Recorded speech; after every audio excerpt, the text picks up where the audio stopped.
The drama could not be any higher right now on Capitol Hill. Senators voted 51-49 to advance the Supreme Court nomination of Brett Kavanaugh.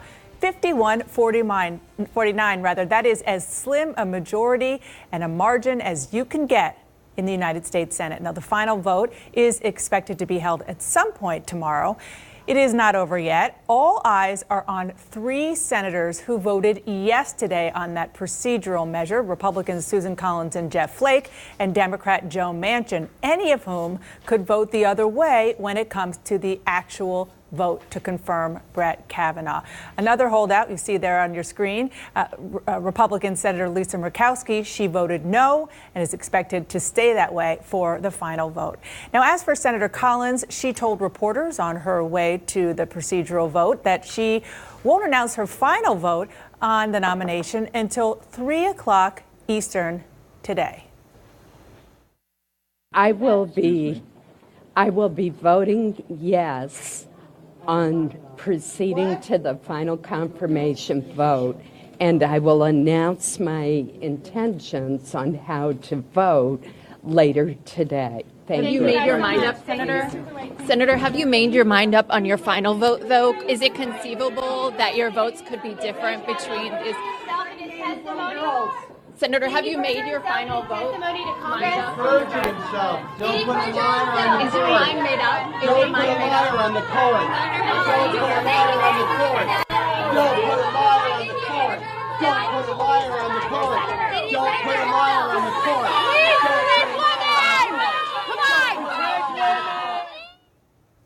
Boy, does that give you a sense of the intensity on Capitol Hill right now surrounding these senators, protesters on the heels of Senator Collins there. Now, today's vote came after weeks of raw emotion, shocking allegations, confrontations, and delays. I want to get right to CNN's Phil Mattingly and Jeff Zeleny. They've both covered it from the start. Phil, I want to get straight to you. You have some new reporting on Senator Murkowski's thinking.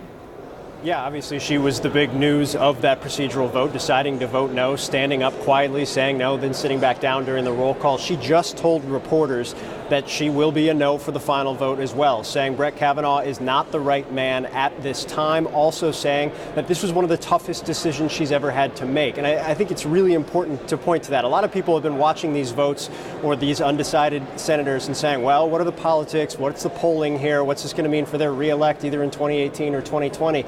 These senators have been genuinely grappling with this in a very, very difficult way over the course of the last couple of weeks. They've gone back and forth. They've read FBI investigations. They've heard from constituents. They've met with sexual assault survivors.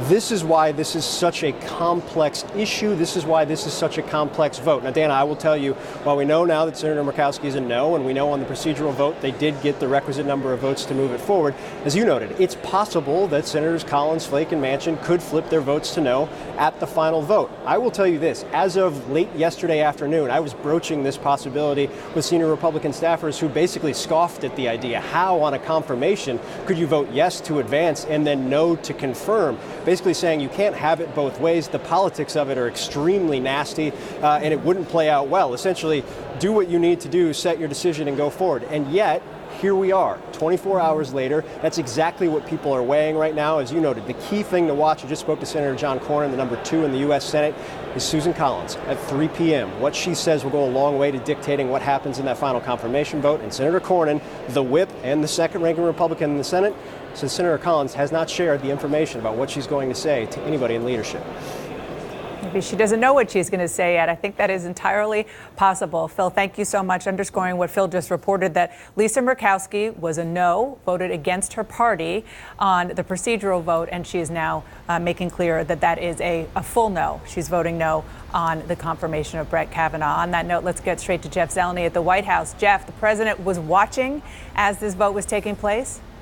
He was, Dana. He doesn't watch many procedural votes in the Senate, but he was watching, like all of Washington and much of the country as well, watching that procedural vote. But we've not heard from the president, and that is interesting as well. For as loud and chaotic as things are there in the halls of the Senate and the halls of the Senate office building, it is very quiet here today, and that is by design. The president is not saying much about this at all. He sent out a short message congratulating the Senate for moving this forward, but boy, his tone has changed dramatically from the week. You'll remember earlier this week at that campaign rally in Mississippi, he was mocking Christine Blasey Ford throughout the rally. Last night at a rally in Minnesota, he barely talked about Judge Kavanaugh. He said he hopes the Senate confirms Judge Kavanaugh, but boy, he is not saying much. He wants this confirmation to happen, and then he plans to use this in the midterm election fight. Regardless of what happens over the next 24, 36, 48 hours,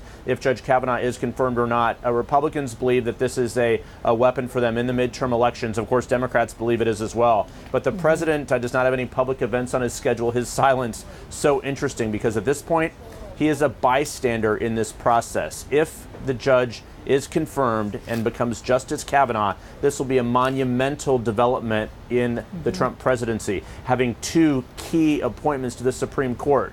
But as of now, Dana, it's out of his control. He cannot, call senators and sway them. So he's watching, like everyone else, what is going to happen on Capitol Hill. Dana? Major legacy moment that he has no control over. It's so well put. Thank you so much, Jeff.